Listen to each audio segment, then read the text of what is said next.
Hello friends, நம்ம female பீட்டாஸ்லாம் எப்படி ப்ரீடிங்காக ready பண்ணுறோன்னு சொல்லிட்டு தான் இந்த வீடியோவில் பார்க்க போகிறோம்.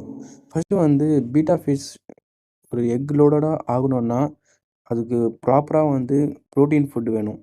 மெயின் எந்த வேணால் ஃபுட்டு போடலாம். நீங்கள் பிளட் வார்ம்ஸ் தான் போடணும்னு சொல்லிடுறது இல்லை. நீங்கள் என்ன ஃபுட்டு போட்டாலும் ஹை ப்ரோட்டீன் இருக்கணும். அதில் ப்ரோட்டீன் கண்டென்ட் கம்மியாக இருந்தால் கண்டிப்பாக எக் லோடு வர்றது கொஞ்சம் லேட்டாக தான் ஆகும். அப்படி வந்தாலும் எக் கவுண்டோட அது ஹேட்சிங் ரேட் கொஞ்சம் அடிப்படும். அது நிறைய பேர் பீட் பண்ணுறவங்களாம் தெரிஞ்சிருக்கும்.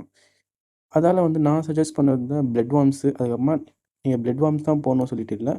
எது ரொம்ப ப்ரோட்டீன் ஃபுல்லாக இருக்குதோ அது நீங்கள் கண்டிப்பாக போடலாம். அதில் எதுவுமே பிரச்சனை இல்லை.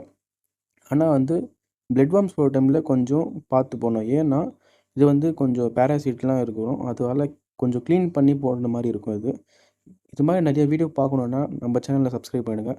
நிறைய பேர் சப்ஸ்கிரைப் பண்ணாமல் இருக்கிறீங்க, மறக்காமல் சப்ஸ்கிரைப் பண்ணுங்கள். Bye friends.